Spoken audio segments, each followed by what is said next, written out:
जय बोलो देवादिदेव खजराट श्री भगवान महावीर स्वामी की। जय जय जय। अहिंसा परमो धर्म की। जय जय जय। परम पूज आचार्य गुरुवर श्री विद्यासागर जी महाराज की। जय जय जय। बोले परम पूज मुनि श्री 108 प्रमाण सागर जी महाराज की नमोस्तु।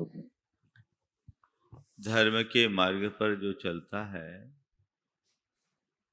वही मुक्ति का अधिकारी है और धर्म का पथ रत्नत्रयात्मक है। दर्शन ज्ञान चरित्र मूलक है। दर्शन ज्ञान और चरित्र के संदर्भ में कल बात आई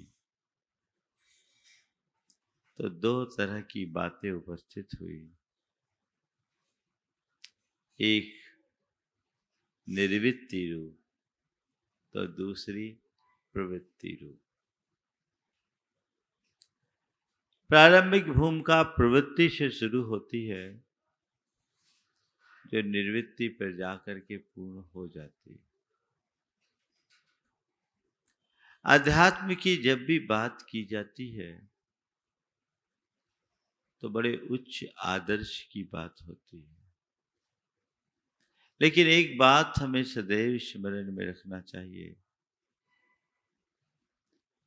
कि उच्च आदर्श का अध्यात्म बिना आचरण के फलित नहीं होता।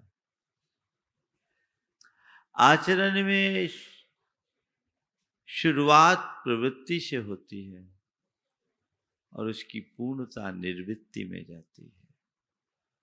प्राय लोग निर्वृत्ति की बातें करते करते भटक जाते हैं, भ्रमित हो जाते हैं। वस्तु स्वरूप को ठीक तरीके से न समझ पाने के कारण अनेक प्रकार की भ्रांत धारणाएं जनमानस में बना दी गई। आज कुछ खास बातें मैं आप सबसे करूंगा। मोक्ष मार्ग सम्यक दर्शन ज्ञान और चारित्र मूलक है। इसमें सबसे पहली बात सम्यक दर्शन की है। कहते हैं सम्यक दर्शन के अभाव में हमारा जीवन नहीं चल सकता। मोक्ष मार्ग में हमें आगे बढ़ना है तो हमारे अंदर श्रद्धान होना चाहिए, हमारे अंदर ज्ञान होना चाहिए, हमारे अंदर आचरण होना चाहिए। श्रद्धा ज्ञान और आचरण तीनों जरूरी है। इसे हम एक नसैनी के माध्यम से समझ सकते हैं। नसैनी होती है, इसके आजू बाजू में दो पाए होते हैं, बीच में कुछ आड़ी लकड़ियां होती हैं। आड़ी लकड़ी के अभाव में आजू बाजू के पाए व्यर्थ हो जाते हैं और आजू बाजू के पाए के अभाव में आड़ी लकड़ियां भी अर्थहीन हो जाती हैं। आजू बाजू की जो दो लकड़ियां हैं वो सम्यक दर्शन और सम्यक ज्ञान की प्रतीक है और बीच की जो आड़ी लकड़ी है वो सम्यक चारित्र की प्रतीक है जो हमारे उत्तरोत्तर आध्यात्मिक विकास का द्योतक है। जैसे एक नसैनी के लिए इन तीनों की जरूरत है, वैसे ही सिद्धि के शिखर पर पहुंचने के लिए भी इन तीनों की आवश्यकता है। एक भी कम हो गया तो काम नहीं चलेगा। इसे दूसरे संदर्भ में लें तो इसे हम अपनी मस्तिष्क, आंख और पैरों के प्रतीक के रूप में भी देख सकते हैं। मस्तिष्क से हम निर्णय लेते हैं, आंखों से देखते हैं और पांवों से चलते हैं, तब कहीं जाकर हम चलने में समर्थ हो पाते हैं। यदि हमारा कोई निर्णय ना हो, हम चलते रहें तो चलते रहेंगे, कहीं पहुंच नहीं पाएंगे। निर्णय ले लिया पर आंखों में दिखता न हो तो हम गड्ढे में गिरेंगे। निर्णय लिया, आंखों में दिख भी रहा है पर पांव काम न करे तो हम कहीं नहीं पहुंच पाएंगे। तीनों की जैसे जरूरत है वैसे ही साधना के पथ पर श्रद्धान की जरूरत है, ज्ञान की जरूरत है, आचरण की जरूरत है। अब सवाल है किसका श्रद्धान, किसका ज्ञान और कैसा आचरण। जब हम धर्म की बात करते हैं और आचार्य कुंद कुंद से बात करते हैं तो वे तो समय सार में कहते हैं, देख जीवन का सच्चा आनंद लेना है तो सीधे अपने आप में डूब, अपने आप का श्रद्धान कर, अपने आप का ज्ञान कर और अपने आप में डूब जाने वाला आचरण कर। जहां अपने से बाहर किसी की स्वीकृति ना हो, केवल स्वयं की स्वीकृति और स्वयं में की अनुभूति हो, उसमें डूब जाओ, पर से नाता तोड़ो।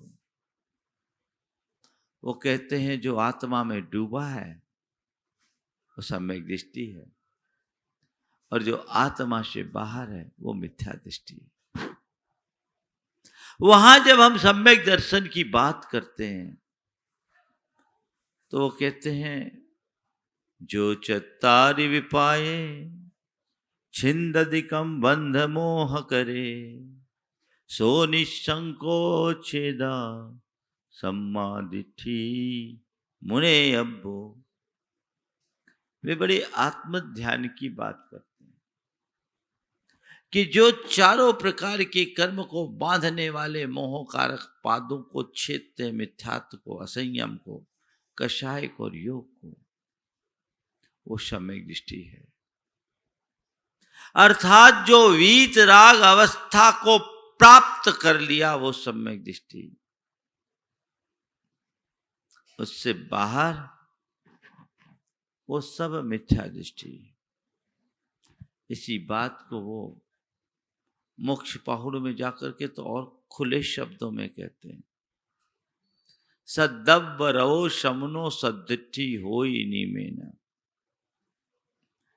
कि जो सद्रव्य में लीन श्रमण है वही सम्यक दृष्टि होता है। और सम्मत परिणदो पूर्ण हने दुठट्ट कम्माई, वो अपने सम्यक्त में परिणत होकर आठों कर्म का नाश करता है। इससे उलट परदब्ब रहो समनो मिच्छा इट्ठी हवे नीमेन मिच्छत परिणदोन बंधे दुठट्ट कम्माई। स्वद्रव्य में जो लीन है, रत है, वो सम्यक दृष्टि। और पर द्रव्य में जो रत है वो मिथ्या दृष्टि। शब्द सुनने में बड़ा आनंद आता है लेकिन जब इसके अर्थ को देखते हैं तो लगता है कि ये बिल्कुल अलग बात है, बहुत ऊंची भूमिका की बात है। अगर इस अर्थ से हम सम्यक दृष्टि और मिथ्या दृष्टि की विवेचना करने लगे तो प्रवृत्ति में जीने वाले सब कोई मिथ्या दृष्टि साबित होंगे कि नहीं। और हम आपकी बात तो जाने दीजिए, जिस समय आचार्य कुंद कुंद इस गाथा को लिख रहे हैं वो गाथा पर द्रव्य में रत होने का द्योतक है, क्योंकि वो अपनी आत्मा से भिन्न भव्य जीवों के हित के भाव से लिख रहे हैं। स्वद्रव्य में रत है या पर द्रव्य में? और ये क्या करे, पर द्रव्य रहो मिथ्या दृष्टि, सद्द्रव्य रहो शमनो सद्दिठी। तो आचार्य कुंद कुंद खुद उस घेरे में आ गए उन्होंने कहा आ गए तो आ गए, मुझे परवाह नहीं। उनकी दृष्टि में सम्यक दृष्टि होने का मतलब केवल इतना है कि तू अपनी आत्मा को जाना, आत्मा का श्रद्धान किया, मैं शुद्ध आत्मा हूं, ये तूने जान लिया, ये तेरे अंदर श्रद्धान हो गया, तो उसी में रम। जानने के बाद, श्रद्धान होने के बाद भी तू पर में रम रहा है, यानी तेरी समझ नहीं है, तू सम्यक दृष्टि नहीं है, यानी तेरी दृष्टि सही नहीं है, तू समझदार नहीं है, तू मिथ्या दृष्टि। और इतना ही नहीं, हम आपकी बात तो जाने दीजिए, मैं आज आपको कुछ अध्यात्म की गहराई बता रहा हूं, और लोग कहां भूल करते हैं वहां आपका ध्यान केंद्रित करने जा रहा हूं। जब ये कहा जाता है तो आचार्य कुंद कहते, देख कोई भी हो, मैं तो जब समय सार की बात करूंगा तो उसे ही सम्यक दृष्टि मानूंगा जो अपने में डूबा हुआ है, जो अपने से बाहर लग रहा है वो सम्यक दृष्टि नहीं है, चाहे वो श्रुत केवली भी क्यों ना हो। समय सार में वे और आगे बढ़ते हुए कहते हैं, परमानुपमानम पिहुरागादीनम तो विद्यते जस नविशो जान दी अप्पा नयम तो सव्वा गम धरो भी अप्पाण मयानंतो अनपयम चा विशो अयानंतो की हो दि सम दिट्ठी जीवा जीवे अयानंतो। जिसके अंतरंग में एक परमाणु बराबर भी राग है, वो अपनी आत्मा को नहीं जानता। नविशो जान दी अप्पा नयम, वो अपनी आत्मा को नहीं जानता। कौन? हम तुम जैसे साधारण? बोले नहीं, सव्वा गम धरो भी, सारे वांगमय का ज्ञाता होने पर भी श्रुत केवली कल्पोपी नहीं हो सकता। यही बात उन्होंने प्रवचन सार में भी लिखी, और इसी आशय की बात उन्होंने अष्टपहुड़ में भी लिखा। बोले वो सम्यक दृष्टि नहीं। और फिर कह रहे अपानमयानंद, तो जब अपनी आत्मा को नहीं जानता, अनपयम चा विश्वयानंद, तो वो अनात्मा को भी नहीं जानता। और जो आत्मा को नहीं जानता, अनात्मा को नहीं जानता, की हो दि सम्यक दृष्टि, उसे सम्यक दृष्टि कैसे कह सकते हैं? क्योंकि जीवा जीवे अयानंद, तो न वो जीव को जान रहा है न अजीव को जान रहा है। आप समझ पा रहे बात को? वो बहुत हाइट पर जाके बोल रहे हैं। श्रुत केवली के सम्यक दर्शन को भी चैलेंज दे रहे हैं। उस श्रुत केवली को, जिसके शरण में जाने वाले को क्षायिक सम्यक दर्शन हो जाए, उस श्रुत केवली को जिसका आगम के विधानानुसार इस संसार में कभी सम्यक तो नष्ट नहीं होता, और जो कभी असंयम, इस भाव में असंयम को प्राप्त नहीं करते। धौला में ऐसा आया, जिन्हें 14 पूर्व का ज्ञान हो जाता है, वो उस भाव में असंयम को प्राप्त नहीं होते, यानी 6वें गुणस्थान से नीचे नहीं आते। और पूरे संसार काल में उनका सम्यक दर्शन नहीं छूटता। उनके सम्यक को चैलेंज दे रहे हैं आचार्य कुंद। वो कह रहे ठीक होंगे वो सम्यक दृष्टि, आगम में लिखा होगा, लिखे रहने दो, मैंने भी लिखा है। वो खुद कहते हैं, आगे बताऊंगा। एक तरफ कह रहे एक परमाणु बराबर राग का नाम भी हो तो सम्यक दर्शन नहीं है, और आगे वो अष्टपाउल में कहते हैं अरहंते सुभक्ति सम्मतम, अरहंत भगवान के प्रति उमड़ने वाली शुभ भक्ति का नाम सम्यक है। वे कहते पर में रत रहने वाला मिथ्या दृष्टि है, तो कहते हैं अत्तागम तच्चानम सद्धनम हो ही सम्मतम। आप आगम और तत्व के श्रद्धान का नाम सम्यक दर्शन है। एक तरफ कहते तच्च रुई सम्मतम, तत्व की रुचि का नाम सम्यक है, तो दूसरी तरफ कहते हिंसा रहिए धम्मे 18 दोष बज्जिए देवे निगंथे पवने सदनम हो ही सम्मतम। हिंसा से रहित धर्म में, 18 दोष रहित देव में, निर्गंथ मुनि में, और प्रवचन यानी शास्त्र में श्रद्धान का नाम सम्यक दर्शन है। परस्पर विरोधी बात नहीं, बात विरोधी दिखती है लेकिन इसमें कोई विरोध नहीं। अगर हम हर बात को उसके मूल संदर्भ से जोड़कर समझना चाहें तो ये सब बातें हमारे लिए बड़ी सुग्राह्य हो सकती है। जब कभी भी हम मिथ्या दृष्टि कहेंगे तो अध्यात्म में वो एक गाली है, पहला गुणस्थान। पर समय सार में आचार्य खुद कह रहे हैं मैं यहाँ बीतराग सम्यक दृष्टि को ही सम्यक दृष्टि मान रहा हूं। वो निश्चय सम्यक दर्शन की बात करते हैं। किसकी बात करते हैं? और हम जिन्हें अभी सम्यक दृष्टि कह रहे हैं वो सब व्यवहार में। दोनों में बुनियादी अंतर है। 4 बातें आप सबसे कहूंगा। आस्था, आश्वासन, आचरण, अनुभूति। आस्था, आश्वासन, आचरण, अनुभूति क्या है समझिए। प्रारंभिक भूमिका में श्रद्धा होती है आत्मा की। जान लिया मैं कौन हूं, मेरा क्या है, मेरा स्वरूप क्या है। लेकिन पुराना जो संस्कार है वो अंदर से उद्वेलित करता है, वो प्रभावित करता है। उसके परिणाम स्वरूप आचरण वैसा नहीं हो पाता। आस्था अलग, आचरण अलग, भिन्नता दिख रही है लेकिन जी नहीं पा रहे हैं। और एक भूमिका वो है जान लिया तो पर से कोई मतलब नहीं। जैसी आस्था वैसा आचरण। मैं शुद्ध आत्मा हूं तो बस मैं हूं, मैं भी नहीं हूं, पर का कोई संबंध ही नहीं, उसी में डूब गया।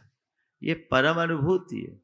लेकिन मैं तो हूं, आत्मा तो हूं, लेकिन ये मेरा शरीर है, ये परिवार है, ये परिजन है, ये धन है, ये संपत्ति है, ये जो अंदर से जुड़ा है वो अपनी ओर आकृष्ट कर रहा है। जान रहे, श्रद्धान है कि इनका मुझसे कोई नाता नहीं है, एक परमाणु भी मेरा नहीं है, पर मेरे पास है, भी मेरे काम का है। चित्त उनके साथ लग रहा है। जहां आस्था और आचरण में भिन्नता हो उसका नाम है सराग सम्यक दर्शन, व्यवहार सम्यक दर्शन। और जहां आस्था और आचरण की एक रूपता हो उसे कहते हैं बीतराग सम्यक दर्शन या निश्चय सम्यक दर्शन। इसे एक उदाहरण से समझिए। हर सिगरेट के डब्बे पे लिखा होता है इंजीरियस फॉर हेल्थ, लिखा रहता है। वैधानिक चेतावनी है, सिगरेट में जहर है। हर गुटखा के पाउच पर लिखा होता है ना। और जो पढ़े लिखे नहीं है उनके लिए वो चेहरा बना होता है बिच्छू जैसा, है ना, लिखा है। लेने वाला जान भी रहा है, मानता भी है कि हाँ भैया ये जानलेवा है, पर कहता क्या करूं, छूटती नहीं है, छोड़ूंगा अभी नहीं। ये क्या है? वो ये नहीं कह रहा कि ये अमृत है, पर अभी इसके बिना मुझसे रहा नहीं जाता, जहर है, जान करके भी ले रहा है। यहां आस्था एक तरफ, आचरण विपरीत है। दूसरी ओर एक व्यक्ति को कहा जाए ये साइनाइड है, पोटासियम साइनाइड, इसका थोड़ा स्वाद बता दो, तुम्हें 10 लाख देंगे। हालांकि किसी को कहना नहीं, फंस जाओगे, मैं तो उदाहरण के लिए दे रहा हूं। कोई व्यक्ति अगर ऑफर करे कि तुम्हें 10 लाख देंगे, इसका स्वाद बता दो, आप क्या करोगे? ना बाबा ना, ये नहीं हो सकता। क्यों? अगर मुंह में डालेंगे तो स्वाद बचाने लायक ही नहीं बचेंगे। ये तो जहर है, जहर। जहर सिगरेट में भी है, जहर साइनाइड में भी है ना? लेकिन साइनाइड के जहर को छूने का भी मन नहीं होता, और सिगरेट का जहर चलता है। ऐसी हमारी श्रद्धा 2 स्तर की होती है। जब तक पर द्रव्य और विषयों के प्रति हमारी श्रद्धा सिगरेट जैसी होती है, वहां आस्था अलग और आचरण अलग होता है।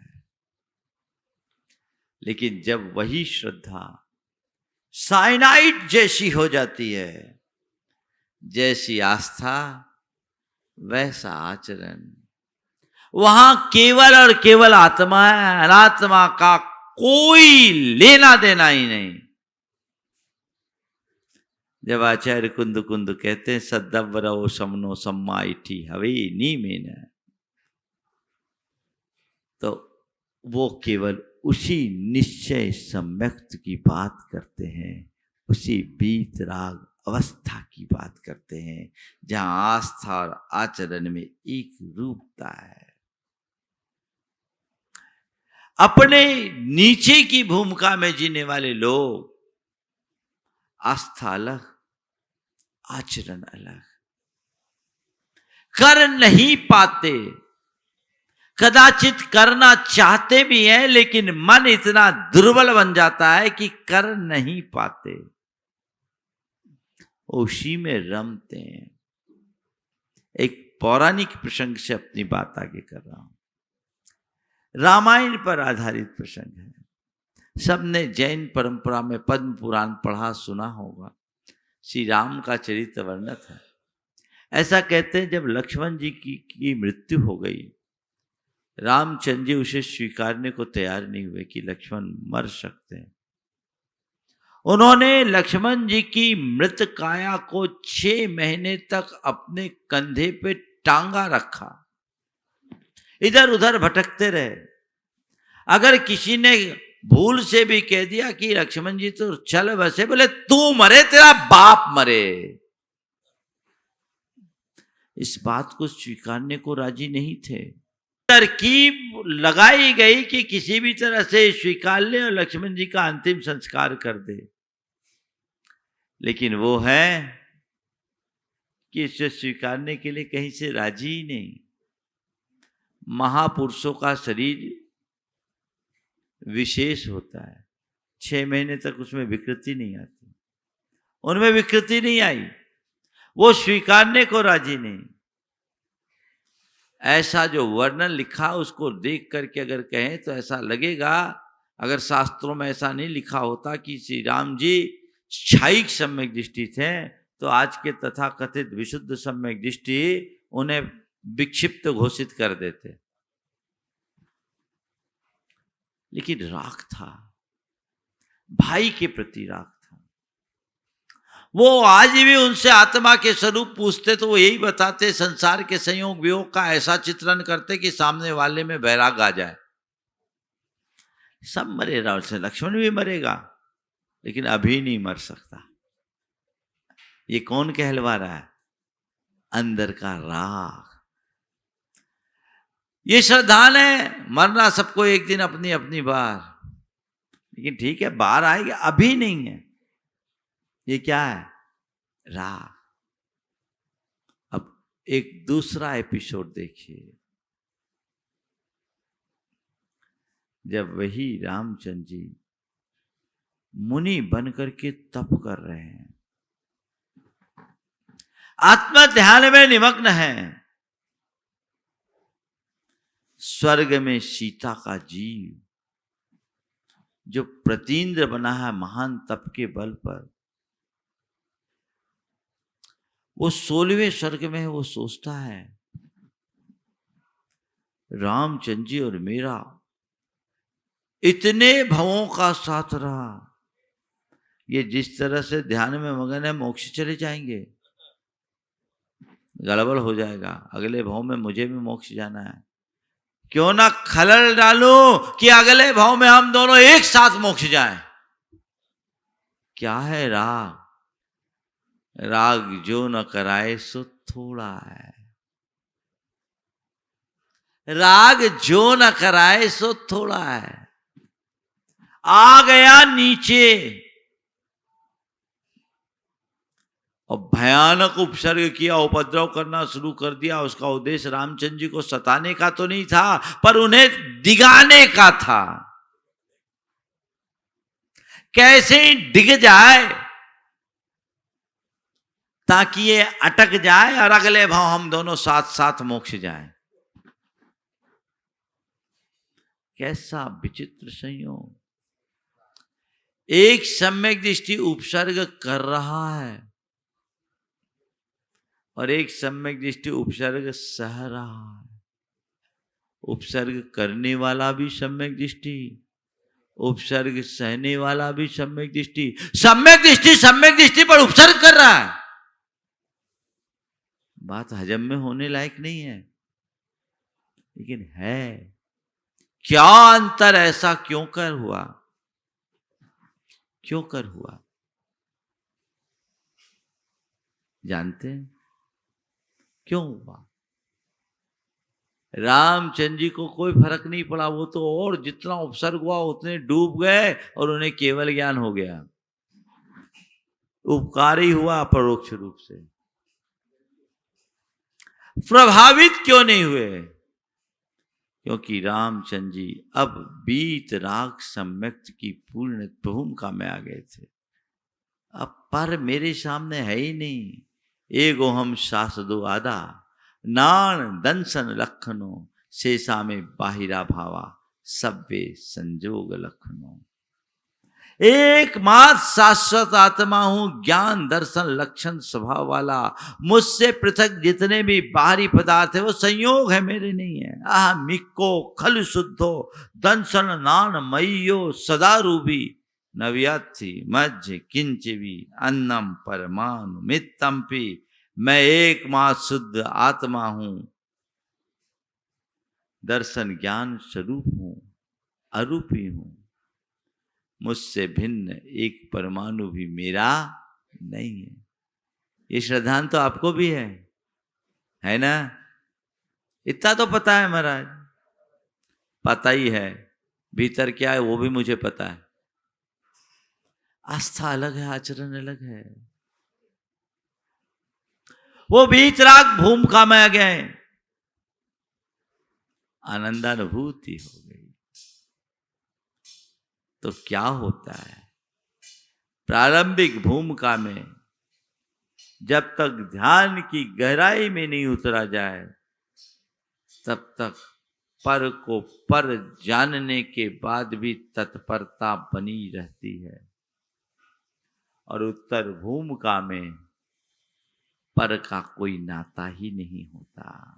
लक्ष्य वही है, साध्य वही है, पर पहुंचने के लिए रास्ता तो क्रम से बढ़ेगा। पहले फूल खिलेगा तब फल उगेगा, बिना फूल के फल नहीं। फूल तोड़ दो फल मिलेगा, हमें फूल नहीं चाहिए फल चाहिए, तोड़ के फेंको फूल, फिर बता देना फल मिल जाए तो।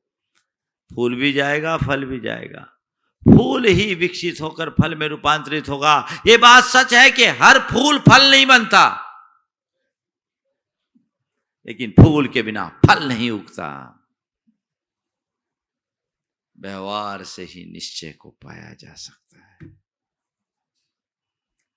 अब दोनों में अंतर है, एक में अनुभूति है, एक में आश्वासन है। सराग भूमिका में आत्मा की अनुभूति नहीं है, कई लोग हैं जो आज चौथे गुण स्थान में ही आत्मानुभूति खोजते हैं। सम्यक दृष्टि तो एक गृहस्थ भी है और सम्यक दृष्टि एक बीच रास्ता में डूबे हुए मुनिराज भी हैं। सीता का जीव भी सम्यक दृष्टि था, श्री राम मुनि अवस्था में भी सम्यक दृष्टि थी। दोनों बराबर हो जाएंगे क्या? दोनों के अनुभव में बड़ा अंतर। क्या अंतर? एक दूसरी क्लास के बच्चे को दिया जाए समय सार और एक पोस्ट ग्रेजुएट करने वाले व्यक्ति के हाथ में समय सार हो, दोनों समय सार पढ़ सकते हैं, पर दोनों का अर्थबोध एक सा होगा क्या? छोटा बच्चा बोलेगा स म य समय आ की मात्रा सा र स म य सा र, ये पढ़ेगा ना, उसके भेजा में कुछ घुसेगा। लेकिन जो पोस्ट ग्रेजुएट है वो समय सार को पढ़ेगा तो न केवल शब्द पढ़ेगा अपितु उसका भाव भी गढ़ेगा। आज सबसे बड़ी विडंबना ये है कि पहली दूसरी का बच्चा समय सार पढ़कर जो पोस्ट ग्रेजुएट कर गए हैं उनके समकक्ष अपने आप को बता रहा है। बोले पापा देखो मैं भी समय सार पढ़ लेता हूं। बेटा पढ़ ले, पर बाप अंदर ही अंदर हंसता है। समझ में आ रही है बात? इसी ने सब गड़बड़ किया। तो महाराज ये अलग अलग उपदेश क्यों दिया, हम लोग कंफ्यूज ही नहीं होते? तो भैया उपदेश पात्र के अनुरूप होता है। जो पाप में मग्न है उसको बोलते हैं पहले पाप छोड़, और जो पाप को छोड़ चुका उसको बोलते हैं इससे भी ऊपर उठ, अपने में डूब। वैद्य के पास एक मरीज गया, कमजोरी का शिकार था। वैद्य ने उसे देखा, कहा तुम्हारा लीवर खराब है, घी खाना बंद कर दो। उसको घी का त्याग करा दिया। दूसरा व्यक्ति गया, वो जवान था, वो भी कमजोरी का शिकार था। पूछा क्या करते हो? बोले पहलवानी। खाते क्या हो? बोले रूखी रोटी। बोले रूखी रोटी खा करके पहलवानी करोगे तो कमजोरी नहीं तो क्या होगी? कल से घी का हलवा खाया करो। सामने वाला बड़ा आश्चर्य, एक ऐसा वैद्य है, एक ही बीमारी के दो लोगों को अलग अलग इलाज, एक से घी छुड़वा रहे हैं और एक को घी खाने बोल रहे हैं। बोले बात क्या है? अरे भैया रोग के अनुसार चिकित्सा की जाती है, रोगी के अनुसार नहीं। तुम्हारा लीवर खराब है इसलिए घी तुम्हारे लिए जहर है, और तुम पहलवान हो तो तुम्हारे लिए घी की जरूरत है, घी तुम्हारे लिए अमृत है। समझ गए? पर क्या बताएं, आज यही हो रहा है। जिनका लीवर खराब है वो घी का हलवा खा रहे हैं, सो लीवर तो गया, हलवा और बेकार हो रहा है। उन्हें अपने लीवर को दुरुस्त करने की जरूरत है, तब हलवा खाए। अभी तो खिचड़ी खा के काम चला है, मट्ठा पी के काम चला है। समझ गए? तो आगे बढ़ेंगे। पात्रानुरूप उपदेश। अनुभव समान नहीं होते। आत्मा की अनुभूति केवल और केवल उन्हें होती है जो वीत राग दशा को प्राप्त करते हैं। यहां क्या है? यहां आश्वासन है। जैसे कोई बहुत प्यासा हो, प्यास से पीड़ित हो, तो प्यास से पीड़ित व्यक्ति को कहा जाए कि जाओ, वो 1 मील आगे नदी बह रही है, वो उधर जा रहा है। थोड़ी राहत से मिली कि भैया आप पानी मिलेगा, अभी तक तो प्राण निकले जा रहे थे। नदी के निकट पहुंचा है, ठंडी ठंडी हवा आ रही है, कुछ आनंद की अनुभूति होगी, तसल्ली से आएगी, भैया आप प्यास मिट जाएगी, पक्का है, अब मेरी जान बच जाएगी। चलो बहुत बहुत उपकार किया उनने, मुझे पानी बता दिया। अब नदी के निकट पहुंच गए, पानी के पास भी पहुंच गए। तसल्ली, कितना स्वच्छ साफ पानी है, ये मेरे लिए प्यास ही नहीं मुझे जीवन दान देगा। पर ये बताओ अभी प्यास बुझी है क्या? वो वहीं खड़ा रहे, पानी देखता रहे तो बुझ जाएगा। उसकी प्यास कब बुझेगी? जब वो नदी के जल को अपने अंजलि में लेकर उसका पान करेगा, गले से नीचे उतारेगा, तब उसे तृप्ति की अनुभूति होगी ना। तो जब तक आस्था और आचरण में अंतर है, तब तक कोरा और कोरा आश्वासन है। जब आस्था और आचरण में एक रूपता है, तभी अनुभूति है। वही वीतराग दशा है, वही निश्चय है, वही शुद्धोपयोग है। समझ में आ रही बात आप लोग? तो अलग अलग भूमिका की बात है। समय सार में आचार्य कुंद ने उसे ही केंद्रित किया है, पर वो ये नहीं कहते कि केवल सम्यक दृष्टि यही है। बोले यहां तो यही है, और इस सम्यक दृष्टि को तुम आम सम्यक दृष्टियों में मत खोजना, क्योंकि मैंने यहां केवल वीतराग सम्यक दृष्टि की बात कही है। और वो वीतराग सम्यक दृष्टि वही होता है जिसके पास वीतराग चारित्र है। पर हां, घबराना नहीं, घबराना नहीं। अगर तू व्यवहार के सम्यक को भी प्राप्त कर लेगा तो कल तू इस भूमिका में आ सकता है। और उसकी बात उन्होंने अन्यत्र कही। वही समय सार में कहते, जीवादि सद्धनम तेसाम अधिगमो नानम रायादि परिहरणम चरणम एसो दुमोख कपो। वो आत्मा से भिन्न जीवादि के श्रद्धान को सम्यक कह रहे हैं। वे ही कह रहे हैं अरहंत सुभक्ति सम्मतम, अरहंत भगवान में शुभ भक्ति का नाम सम्यक है। वे ही कह रहे हैं हिंसा रहिए धम में 18 दोष बज्जिए जीवे निगंथ है पव्वय ने सद्दानम हो ही सम्मतम। हिंसा से रही देव में 18 दोष से रही धर्म में, हिंसा से रही धर्म में 18 दोष से रही देव में, निर्गंथ मुनि में और प्रवचन में श्रद्धान का नाम सम्यक है। वे ही कह रहे अत्तागम तच्चानम सद्धनम हो ही सम्मतम, और बव गए अशेष देशो शुद्धप्पा होई अत्ता परमप्पा होई अत्ता। तो ये आचार्य कुंद की उक्तियां हैं, वो अलग अलग भूमिका को ध्यान में रखते हुए है। इसलिए मैं आप सबसे कहूंगा, समय सार पढ़ो, पर उसे समझते हुए उसके अर्थ में चूक मत जाना। क्योंकि आचार्य कुंद का इसका आभास था कि ये अध्यात्म का तत्व हर किसी को हजम नहीं होगा, लोग इसका गलत दुरुपयोग भी कर सकते हैं। इसी आशंका से प्रेरित होकर उन्होंने समय सार में लिखा, तम एयत वियत्तम तम एयत विभत्तम दाये हम अपनो सवेन जदि दाये जपमानम चुके ज छलम न घेतब्बम। मैं उस एकत्व विभक्त आत्मा की बात तुम्हें दर्शा रहा हूं, तुम्हें बता रहा हूं, लेकिन यदि उस प्रतिपादन में मुझसे कोई चूक हो जाए तो तुम छल ग्रहण मत करना। उन्हें पता था 20वीं शताब्दी में कोई छलिया उतार लेगा, कोई छल ग्रहण कर सकता है, अर्थ का अनर्थ हो जाएगा, चूक जाओ।